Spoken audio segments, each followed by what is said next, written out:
Fabius Maximus, Part 1. Such are the deeds of Pericles worthy of mention. Having recounted them, we turn to the story of Fabius, a certain nymph, or according to other accounts, a mortal woman from those regions, united on the banks of the Tiber with Hercules and bore a son, Fabius, who became the founder of the numerous and celebrated Fabian family in Rome. Some assert that the earliest members of this house hunted wild beasts using ditches, and for this reason in antiquity were called the fodii, for even now, ditches among the Romans are called fossae, and to dig in Latin is fodere.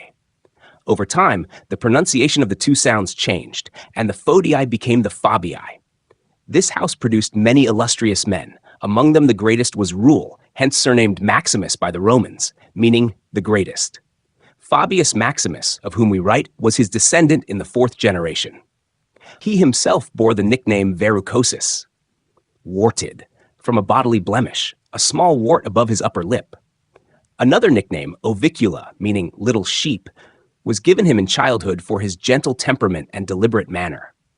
Calm and silent, he was extremely moderate and cautious in the pleasures of childhood, slow and painstaking in learning what he was taught, easily yielding to and obeying his companions, and therefore to outsiders he seemed sluggish and dull.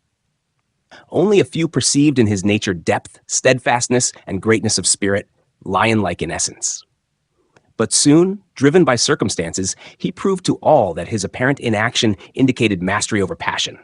His caution signified prudence, and his lack of speed and agility reflected unwavering, most reliable constancy.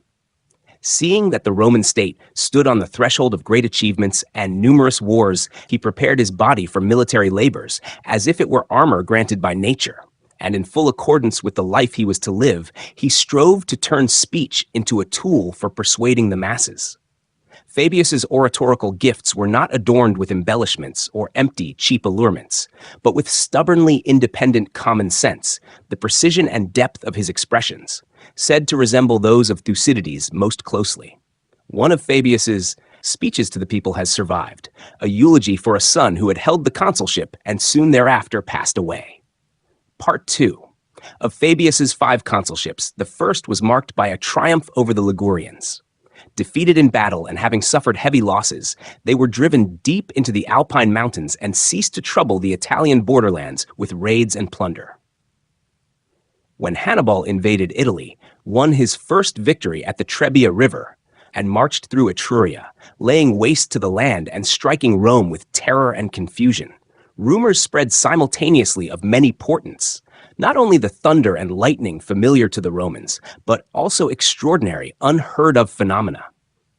It was reported that shields suddenly became wet with blood, that near Antium a bloody harvest was reaped, that burning stones fell from the sky, and over the Falerii the heavens opened, raining down and scattering across the land numerous tablets, one of which read, "Mars shakes the weapons." The consul Gaius Flaminius, naturally hot-tempered and ambitious, proud of a brilliant success he had achieved unexpectedly, having engaged the Gauls despite the Senate's orders and his colleagues' resistance, was in no way deterred by all this. The portents scarcely disturbed Fabius either. They seemed too incredible. But, recognizing the enemy's small numbers and severe shortage of funds, he advised against engaging a man who had hardened his army in many battles. Better, he argued, to send aid to the allies, hold the cities more firmly, and allow Hannibal's forces to dwindle by themselves, as a weakly smoldering fire gradually dies out. Part 3. However, Fabius could not persuade Flaminius, declaring that he would not allow the enemy to approach the gates of Rome and would not, like the ancient Camillus, fight for the city within its walls. Flaminius ordered the military tribunes to lead out the troops, and mounting his horse, he rode forth. Suddenly, for no apparent reason, the horse was startled, trembled, and threw the consul, who struck his head in the fall, yet he did not abandon his plan. Following his design, he advanced to meet Hannibal and arrayed the Romans in battle formation near Lake Trasimene in Etruria. As the armies closed in hand-to-hand combat, in the midst of the battle, an earthquake occurred, destroying towns, altering river courses, and cracking the bases of cliffs. Yet, despite the violence of the phenomenon, none of the combatants noticed it. Flaminius, displaying both courage and strength, fell, surrounded by the best part of his army. The rest fled, and a fierce slaughter ensued. 15,000 were killed, and as many taken prisoner. Out of respect for Flaminius's bravery, Hannibal wished to find and honorably bury the body, but it was not found among the dead, and in truth, its disappearance remains unknown. Neither the consul who sent the report to Rome nor the messenger who carried it spoke openly of the defeat at Trebia. They both lied, claiming victory, albeit doubtful and unreliable. As soon as the praetor Pomponius learned of the events, he immediately convened the people and bluntly declared, "Romans, we have lost a great and important battle. The army is destroyed, and Consul Flaminius is dead. Consider your safety and survival." His words, like a sudden squall upon the sea, shook the entire city. At first, no one could gather their thoughts, but in the end, all agreed that the circumstances demanded unlimited authority, a power the Romans called dictatorship, and a man who would firmly and fearlessly wield it. By universal consent, only Fabius Maximus fit this description. His prudence and moral integrity matched the greatness of the dictator's office. Moreover, he was at an age when physical strength still corresponded to the plans nurtured in the soul, and courage was joined with wisdom. Part 4. After the decision was made and Fabius, appointed dictator, in turn appointed Marcus Minucius as commander of the cavalry, he first requested the Senate's permission to ride on horseback during military operations.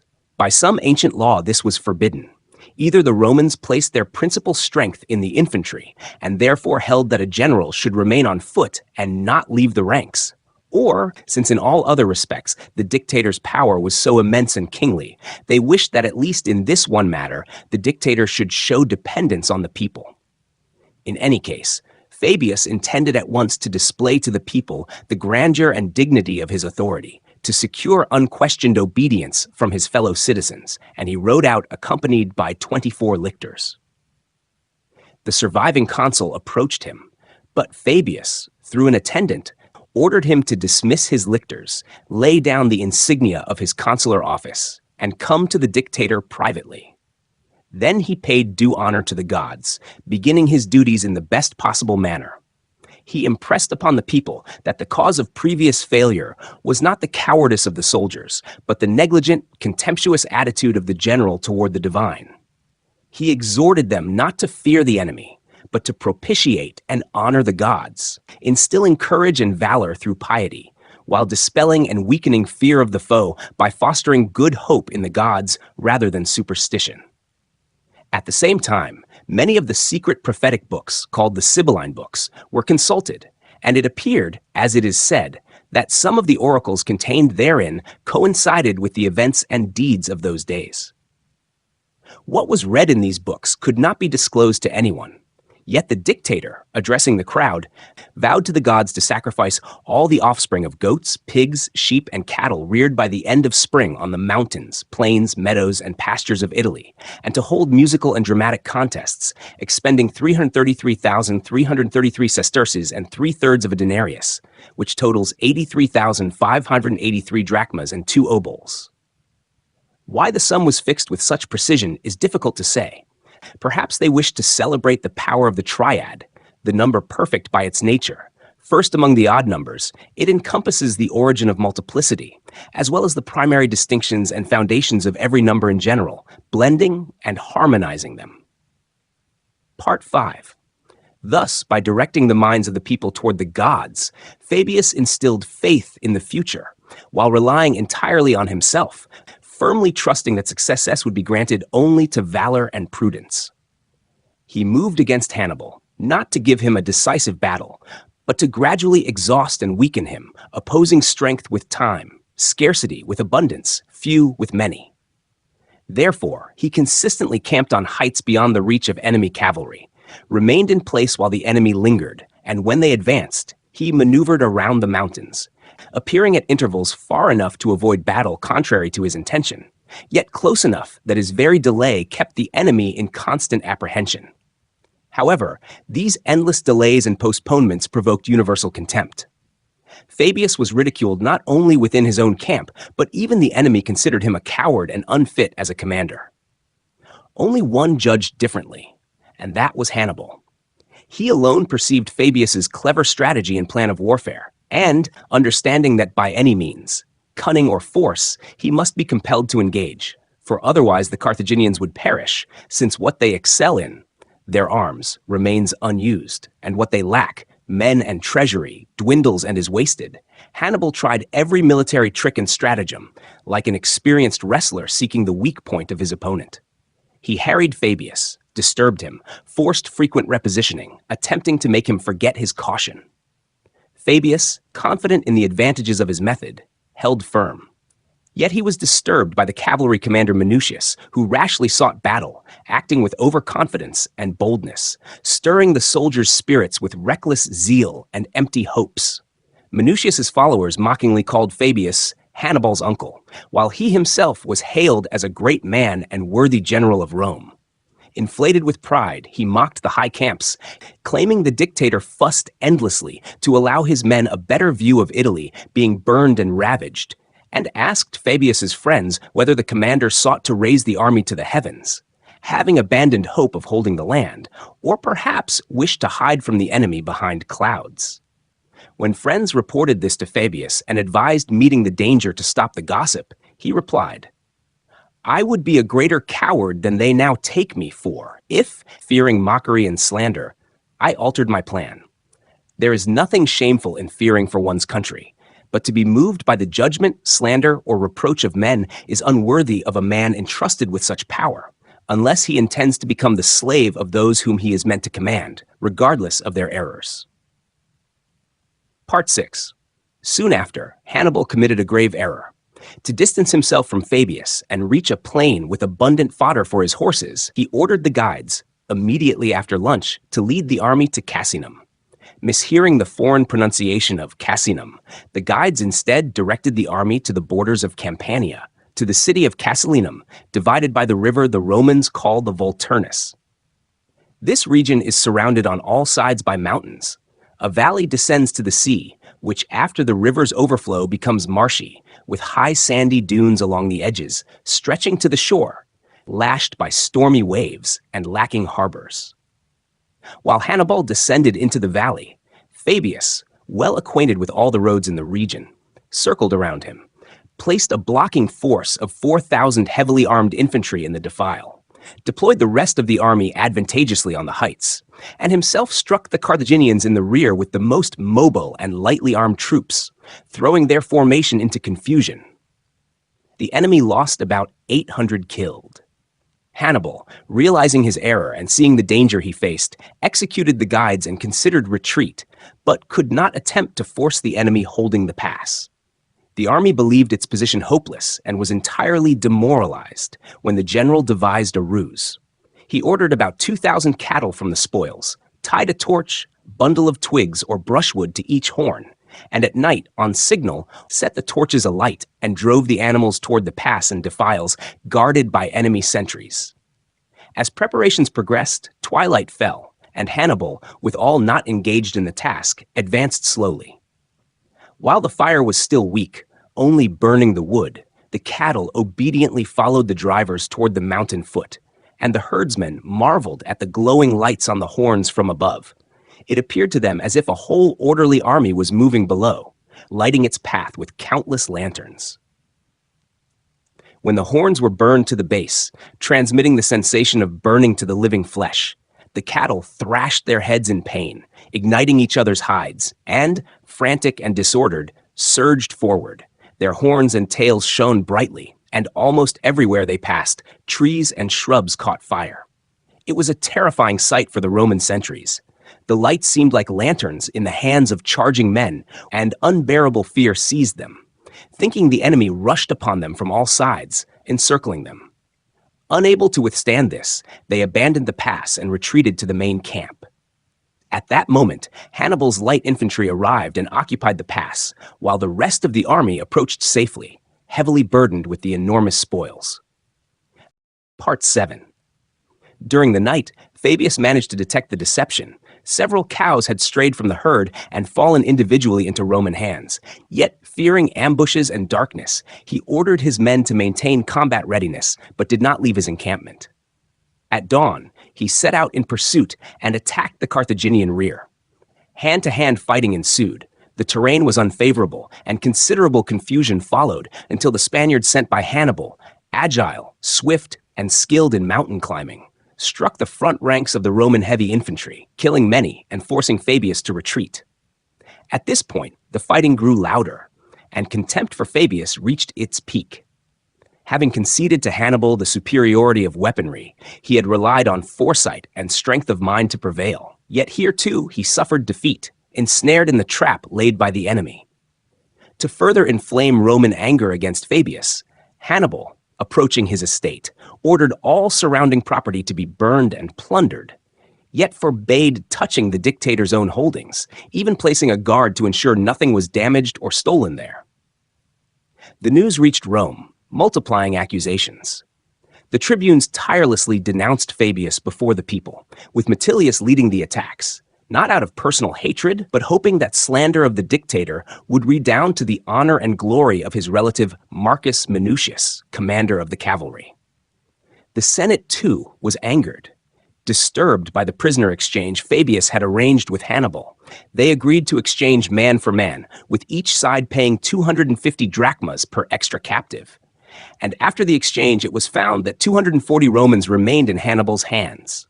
The Senate resolved not to pay ransom for them and censured Fabius, asserting that in seeking to recover those captured due to his own misjudgment, he had acted unworthily and imprudently. Receiving this rebuke, Fabius met the anger of his fellow citizens calmly, but, left without funds and unwilling to deceive Hannibal or abandon his men to fate, he sent his son to Rome to sell his estates, bringing the proceeds immediately to the camp. The youth sold the lands and returned swiftly. The dictator then dispatched the ransom to Hannibal and recovered the prisoners. Later, many wished to reimburse him for this expense, but he forgave all and took nothing from anyone. Part 8. Soon the priest summoned Fabius to Rome for participation in a sacrifice, and he handed command to Minucius, not only forbidding him, as supreme commander, to engage the enemy in battle or skirmishes, but also accompanying the order with numerous entreaties and requests. Minucius, however, disregarded all this, immediately harrying the Carthaginians, and one day, taking advantage of the fact that Hannibal had sent most of his men to gather provisions, he attacked the remainder, drove them into camp, inflicted severe losses, and inspired fear of a siege. When Hannibal's troops returned, he withdrew in perfect order, boasting of his success and instilling bold confidence in his soldiers. News of the victory, considerably exaggerated, quickly reached Rome. Fabius said he feared Minucius's success more than his failures. The people, rejoicing, gathered on the forum, and the tribune Metilius ascended and delivered a speech praising Minucius and accusing Fabius of cowardice, timidity, and even treachery.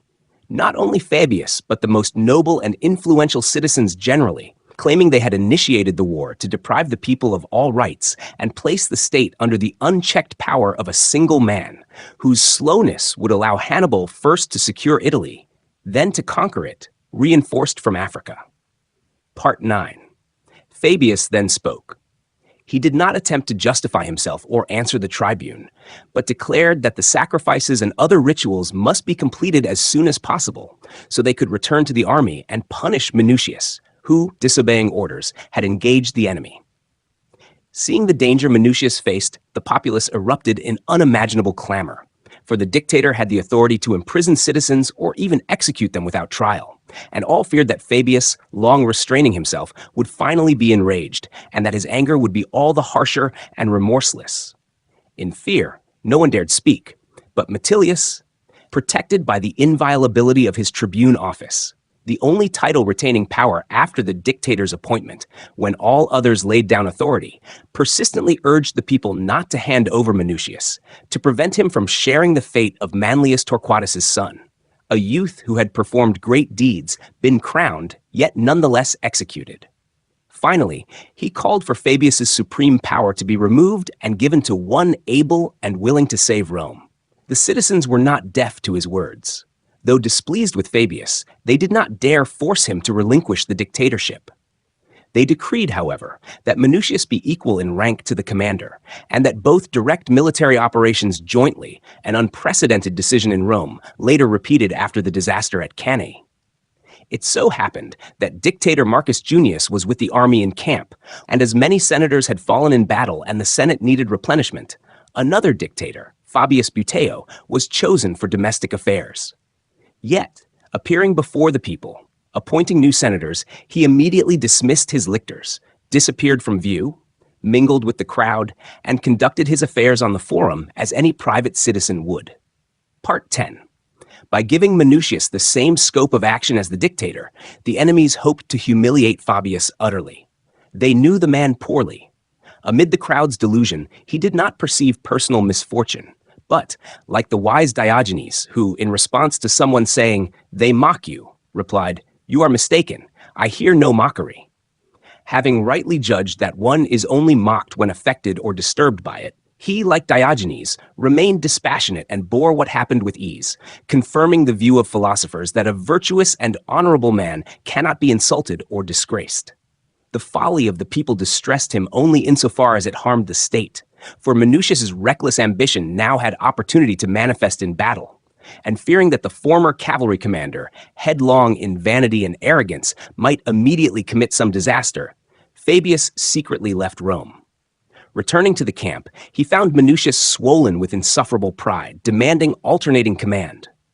Fabius refused, dividing the army. He preferred to command only part rather than the whole alternately. He retained the 1st and 4th legions, assigning the 2nd and 3rd to Minucius. The allied auxiliaries were divided equally.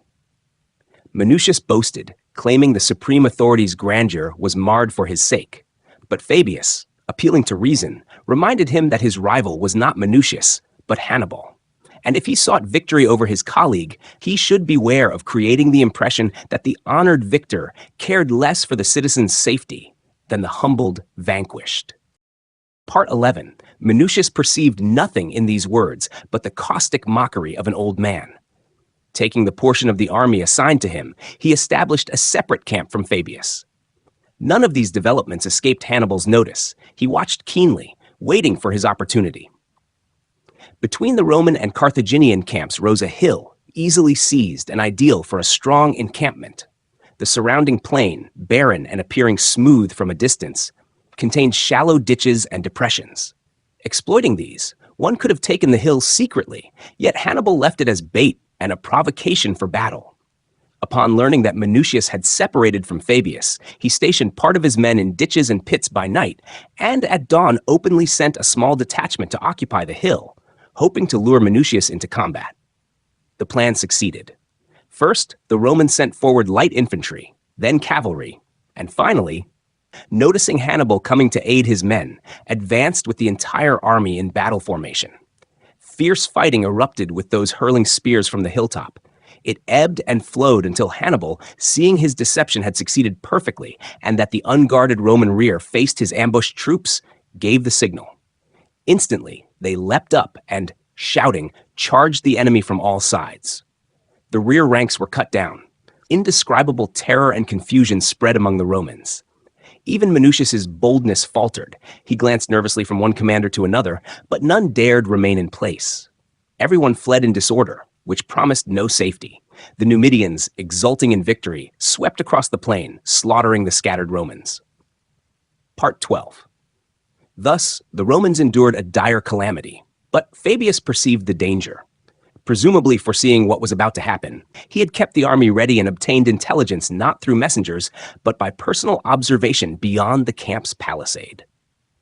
Seeing the Romans surrounded, their lines disordered, and the cries of valiant resistance replaced by the screams of fleeing soldiers, Fabius struck his thigh in vexation and, with a heavy sigh, said to his companions, "By Hercules, Minucius destroys himself far sooner than I imagined, yet more slowly than he rushed toward it."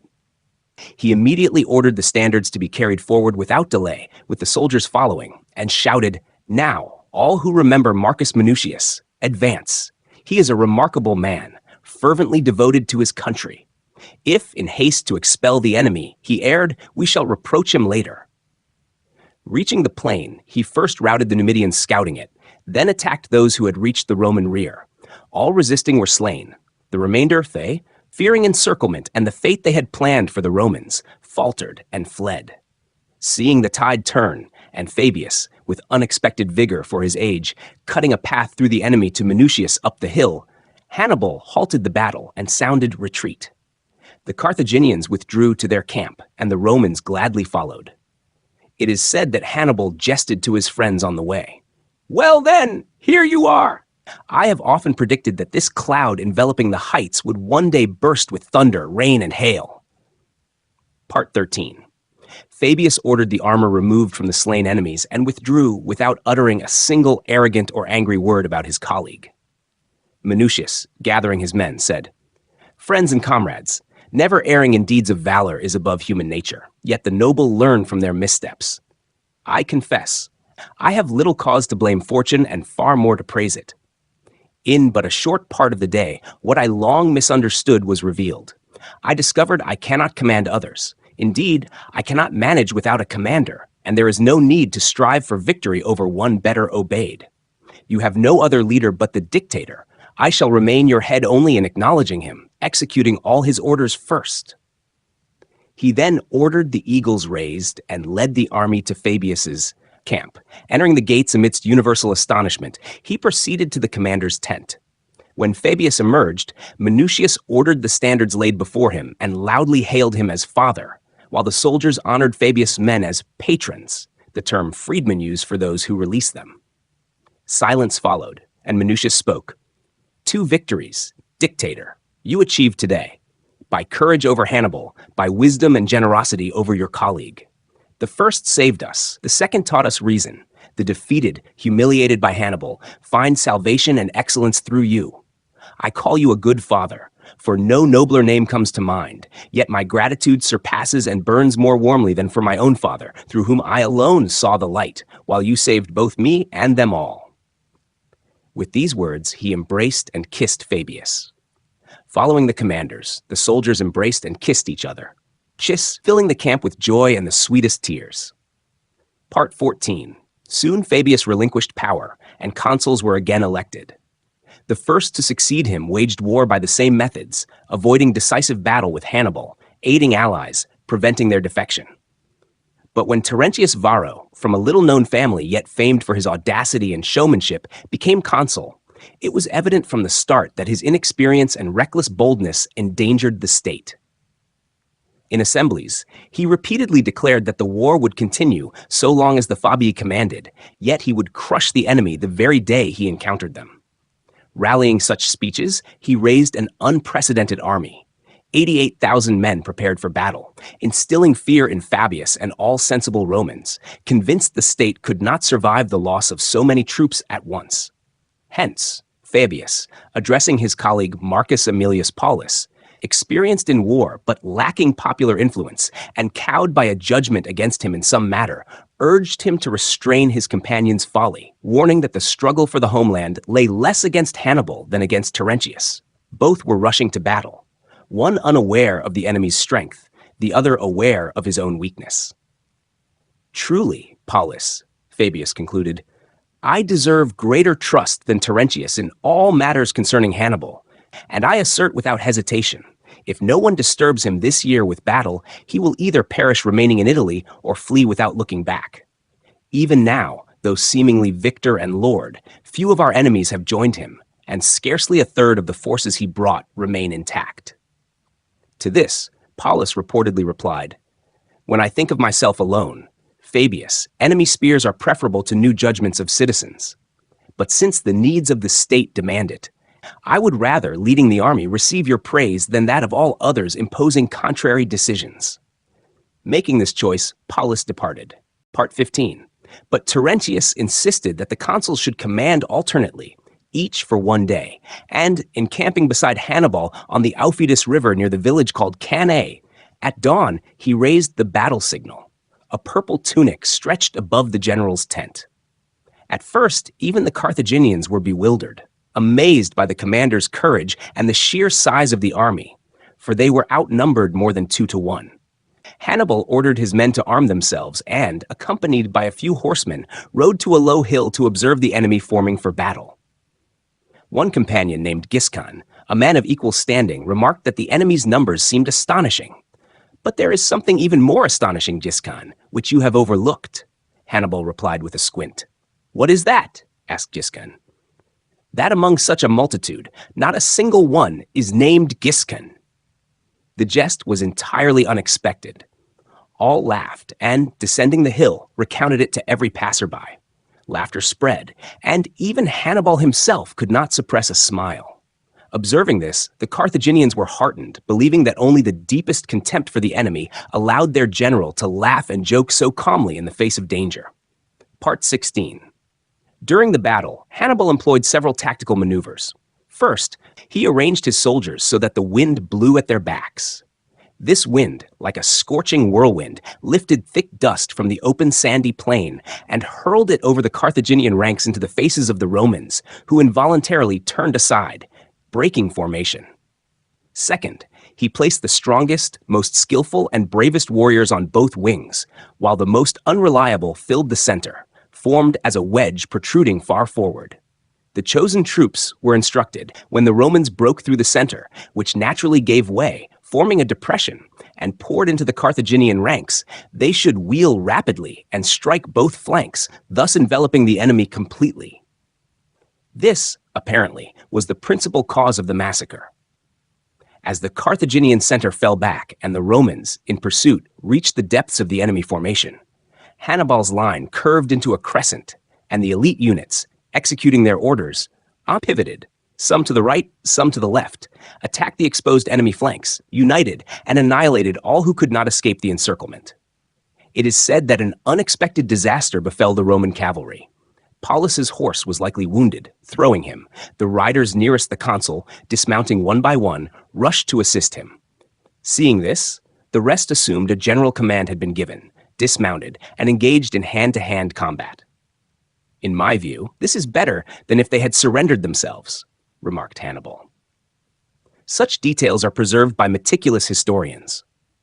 One consul, Varro, with few attendants, fled to the city of Venusia, while Paulus, drawn into the heart of the flight, wounded by spears and javelins and overwhelmed with grief, sat upon a stone, awaiting death at the enemy's hand.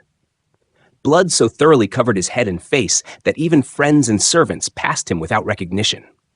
Only one, the young patrician Cornelius Lentulus, noticed and recognized him. He leapt from his horse, guided Paulus to it, and pleaded that he save himself for the citizens who now, more than ever, needed a capable commander. But Paulus did not yield. Ignoring the youth's tears, he made him remount, offered his hand, and, rising, said, "Tell Fabius Maximus, Lentulus, and bear witness yourself that Paulus Emilius followed his counsel to the end and broke no agreement, yet was defeated first by Varro and then by Hannibal." With this charge, Paulus released Lentulus and plunged back into the fray, where he met his death. Reports state that 50,000 Romans perished in the battle. 4,000 were captured, and no fewer than 10,000 more were seized in both camps after the engagement. Part 17. After such a brilliant success, Hannibal's friends urged him to pursue the fleeing Romans and enter Rome.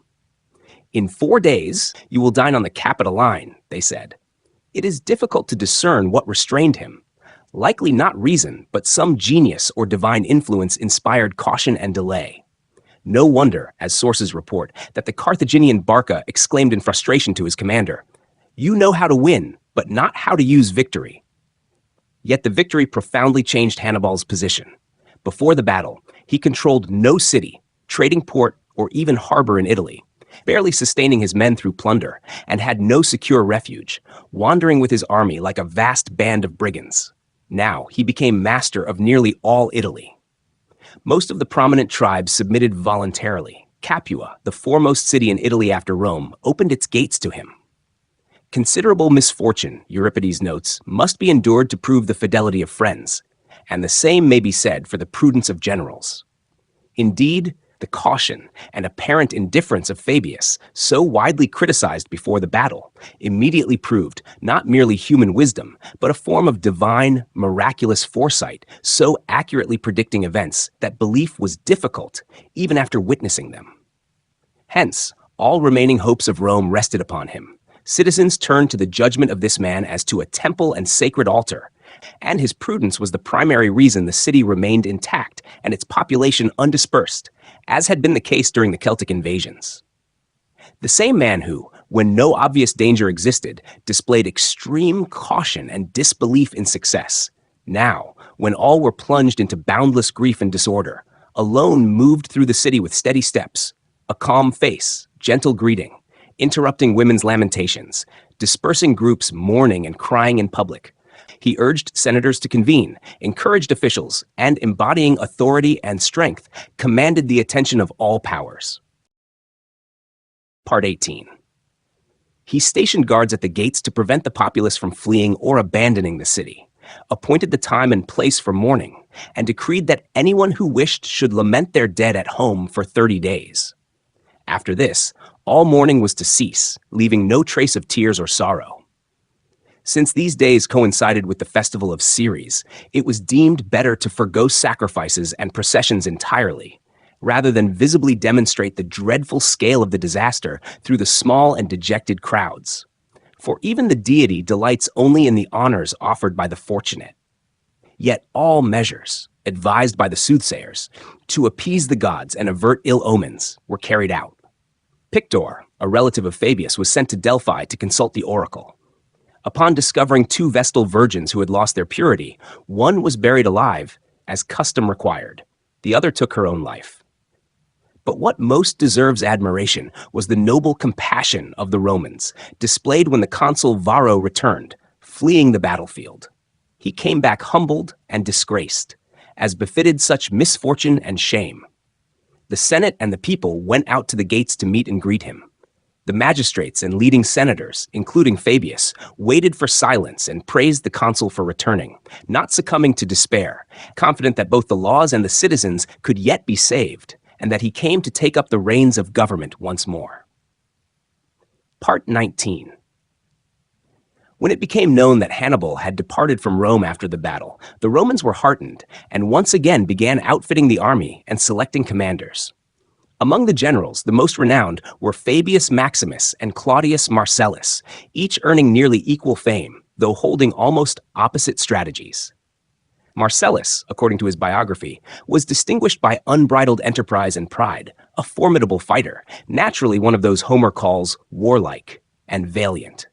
To the bold and fearless Hannibal, he opposed his own audacity, and from the first skirmishes conducted operations courageously, without hesitation. Meanwhile, Fabius, faithful to his prior calculations, hoped that Hannibal, without any battles or clashes, would inflict irreparable damage upon himself and exhaust his forces in the war, like a wrestler who, overexerted, quickly succumbs. Thus, as Posidonius reports, the Romans called Fabius the shield and Marcellus the sword. The same author notes that Fabius's steadfastness and caution, combined with Marcellus's zeal, proved life-saving for Rome. Indeed, Marcellus was like a turbulent stream to Hannibal, and encounters with him often threw the Carthaginian into terror, sowing confusion in his army, while Fabius exhausted and undermined him imperceptibly, like a river silently eroding a bank. Ultimately, Hannibal, wearied by battles with Marcellus and wary of Fabius, who abstained from direct combat, found himself in a precarious position. For nearly all his opponents were these two, whom the citizens elected alternately as praetors, proconsuls, or consuls, each having held the consulship 5 times. Although Hannibal eventually ambushed and killed Marcellus in his 5th consulship, all his numerous attempts against Fabius, however cunning, ended in failure, save for a single occasion when he nearly ensnared the Roman commander. Acting on behalf of Metapontum's leading citizens, he sent Fabius a letter stating that they would surrender the city if he approached its stakes, and that the conspirators awaited only his approach.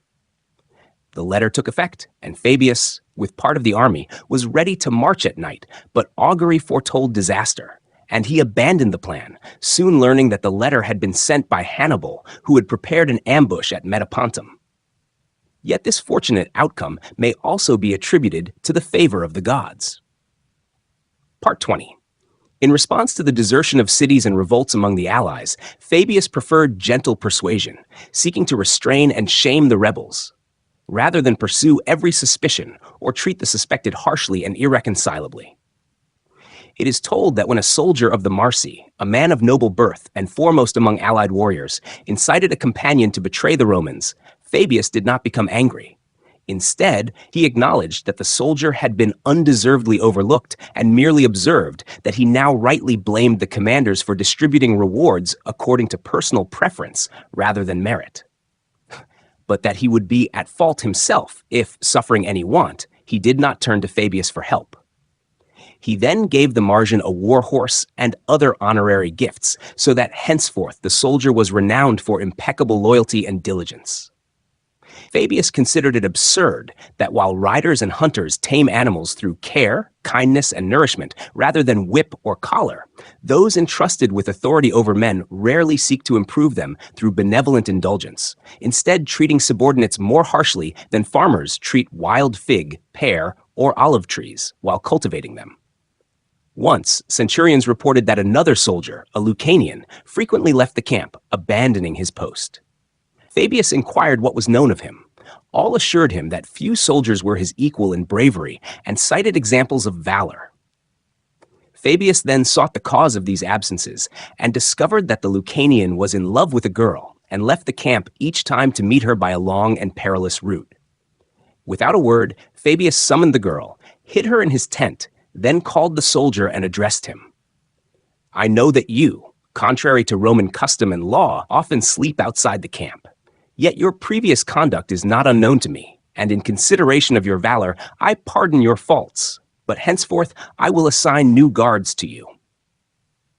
The soldier was perplexed, and Fabius, presenting the girl to him, said, "She will ensure that you remain with us in camp, and you may now prove in action that your absences had no other purpose and that your love was no mere pretext." Such is the account that has been preserved. Part 21, Tarentum, seized through treachery, was recovered from the enemy by Fabius as follows. A young Tarentine served in the Roman army, and in the city remained his devoted and tenderly attached sister. She was loved by a Bruttian commanding the detachment Hannibal had placed in Tarentum. This gave the Tarentine hope for success, and with Fabius's knowledge and consent, he entered the city, or, according to rumor, fled to his sister. Several days passed. The Bruttian did not appear. The woman thought her brother knew nothing of their connection.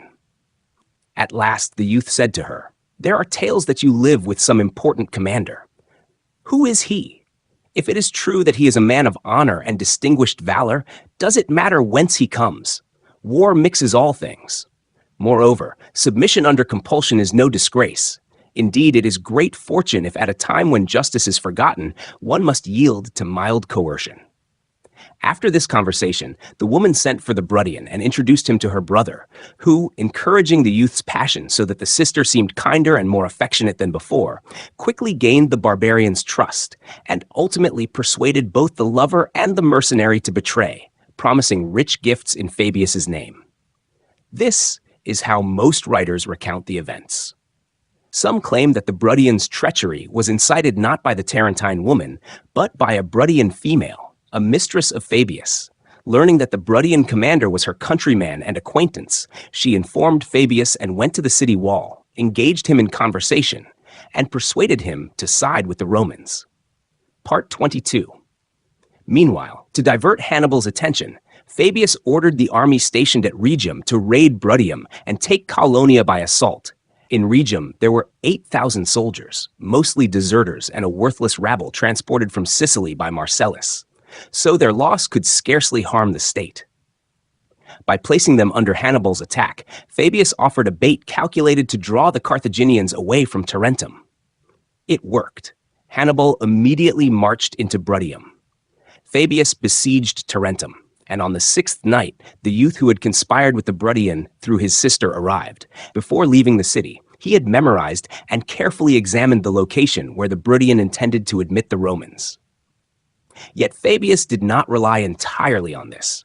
He himself approached the wall and waited calmly, while the rest of the army, with terrible noise and shouting, simultaneously assaulted from land and sea. Most Tarentines ran to support those defending the fortifications. At this moment, the Bruttian signaled Fabius, and the Romans, climbing the ladders, captured the city.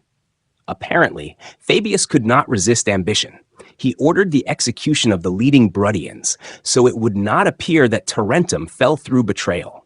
But he was deceived in his hopes to conceal the truth and drew accusations of treachery and cruelty. Many Tarentines perished, 30,000 citizens were sold into slavery, the city plundered, and the treasury received 3,000 talents. It is said that, amid the looting, the scribe asked Fabius what to do with the gods, meaning statues and paintings. "Let the Tarentines keep their angered gods," replied Fabius. Nevertheless, he carried off a massive image of Hercules and erected it on the Capitol alongside his own bronze equestrian statue, acting in these circumstances far less wisely than Marcellus, or rather, showing that through his mildness and humanity, he merited admiration, as reported in his biography. Part 23. It is said that Hannibal hurried back, already only 40 stadia from Tarentum. Learning the city had been taken, he bluntly declared, "So the Romans have their own Hannibal. We have lost Tarentum as easily as we once seized it." Then, for the first time, he confided to his friends that he had long understood how difficult it was to conquer Italy with the forces and resources at their disposal. "Now," concluded Hannibal, "I am convinced it is impossible." Fabius celebrated his second triumph more splendidly than the first. In this clash with Hannibal, he revealed himself a masterful strategist, easily thwarting the Carthaginians' designs, as if breaking from restraints no longer possessing their former strength. Indeed, part of Hannibal's army had grown lax and enervated by luxury and wealth, while another part was exhausted and dulled, knowing no rest in battle. A certain Marcus Livius commanded a detachment in Tarentum. When Hannibal induced the city to defect, he could not dislodge Livius from the fortress, and Livius held out until the Romans retook the city. Honors paid to Fabius vexed him, and once, consumed by envy and unquenched vanity, he declared to the Senate that the capture of Tarentum was owed not to Fabius, but to himself. "You are right," laughed Fabius. "If you had not lost the city, I could not have taken it." Part 24. The Romans sought to show Fabius every favor and, among other things, elected his son, also named Fabius, as consul. Once, as the son, already in office, dealt with a military matter, the father, either due to age and infirmity or to test his son, attempted to approach on horseback through the crowd surrounding the consul. Seeing him from afar, the young man did not remain silent, but ordered via lictor that his father dismount and approach only if he had official business. All were displeased and upset by this command, turning silently to Fabius, whose fame they thought undeservedly insulted. Yet he quickly leapt to the ground, ran to his son, and embraced and kissed him. "You judged correctly, my son," exclaimed Fabius, "and acted rightly, understanding over whom you wield authority and the magnitude of that power. Thus did we and our ancestors elevate Rome. The welfare of the fatherland was always dearer to us than parents or children."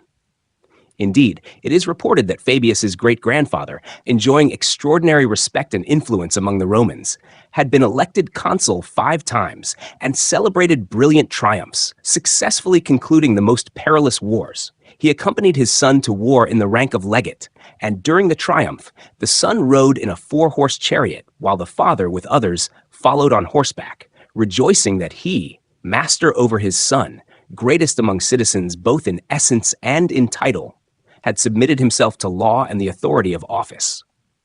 Moreover, he earned admiration not solely for this deed. Fabius endured the death of his son with extraordinary composure, as befitted a prudent man and good father, and himself delivered a funeral oration in the Forum, such as is usually given by close kin of a distinguished person, and later recorded and published the speech. Part 25. When Cornelius Scipio was sent to Spain, he expelled the Carthaginians, winning many battles, and brought numerous peoples and great cities under Roman control. He acquired vast wealth for them, earning such love and fame as no man before him had enjoyed. Later, as consul, feeling that the people expected and demanded great deeds from him, he considered the struggle against Hannibal in Italy a wholly exhausted enterprise. Resolving to immediately transfer the theater of war to Africa, to inundate it with arms and troops and lay waste to Carthage itself, he exerted every effort to persuade the people to embrace his plan.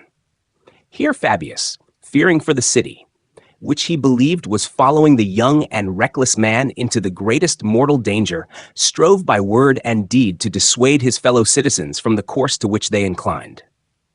He succeeded in convincing the Senate, But the people believed Fabius opposed Scipio's initiatives out of envy of his successes and fear that he might achieve a great and brilliant exploit, either failing to end the war or at least failing to expel it from Italy. For in that case, it would be plain that Fabius, who for so many years had gained no decisive victory, had acted sluggishly and lazily. It appears that at first Fabius was motivated by extreme caution and prudence, by fear of a danger he deemed very formidable, but later, as he strained his powers and pressed further, ambition guided him. Seeking to prevent Scipio's rise, he even urged Crassus, Scipio's colleague in office, not to yield the supreme command, but to cross over himself to Africa and march on Carthage. Moreover, through Fabius's efforts, Scipio received no funds for military expenses and, forced to procure them as he could, turned to the Etruscan cities, which held him in special regard. Crassus, however, remained in Rome primarily due to his own nature, gentle, calm, and least of all warlike, and secondarily because of his duties as chief priest. Part 26. Then Fabius assailed Scipio from another angle. He restrained and dissuaded young men eager to march, crying out in the Senate and popular assembly that Scipio was not merely fleeing from Hannibal, but was removing from Italy all remaining Roman strength, seducing the youth with empty hopes for selfish ends, and abandoning parents, wives, and the fatherland, before the gates of which stood a victorious, irresistible enemy. His speeches terrified the Romans so much that they decreed Scipio would command only the army in Sicily, allowing him to take with him just 300 soldiers who had proved their loyalty in Spain. Until then, all Fabius's actions seemed to flow from the nature of his character. But when Scipio landed in Africa and news immediately flew to Rome of his astonishing exploits, of the grandeur and brilliance of his victories, and soon after, confirming the reports, came immense booty and the captured Numidian king, when in one day 2 camps were burned to the ground, and fire destroyed many enemy soldiers, horses, and arms, and envoys departed from Carthage to plead with Hannibal to abandon his impossible hopes and aid the homeland, while Scipio's name was on everyone's lips in Rome. Even then, Fabius could not restrain himself and proposed to replace the commander, though he could advance no argument, citing only the common opinion that it is unsafe in great matters to rely on the fortune of one man, for it is hard to imagine luck smiling continually upon the same person. This time, however, the people received him with indignation. They said he was merely a grumbler and envious, or had lost all courage through age, cowering before Hannibal more than was fitting. Indeed, Hannibal and his army had already sailed from Italy, and Fabius still sought to darken his fellow citizens' joy and shake their confidence, insisting that the state was now hurtling into danger and that its position was exceedingly precarious. For in Africa, he said, before the walls of Carthage, Hannibal would fight even more fiercely, and Scipio would face soldiers whose hands were still wet with the blood of numerous generals, dictators, and consuls. In the end, he achieved his purpose. The city again fell into alarm, and though the war had shifted to Africa, the people believed the peril to Rome had grown closer than before. Part 27. But soon Scipio defeated Hannibal in battle, humbling and crushing the pride of the conquered Carthage, bringing his fellow citizens joy beyond all expectation. And truly, he rebuilt the city, shaken by storm anew. Fabius Maximus, however, did not live to see the end of the war, and never witnessed Hannibal's defeat, nor the great and unwavering prosperity of his homeland. Around the time Hannibal left Italy, Fabius fell ill and died. Epaminondas was buried at public expense by the Thebans. So impoverished had he died, it is said that nothing was found in his house but an iron spit. Fabius's burial was not covered by the state, yet each Roman privately contributed the smallest coin, not as aid to the destitute, but as a funeral offering to the father of the country, so that even in death, this man acquired honor and fame worthy of his life.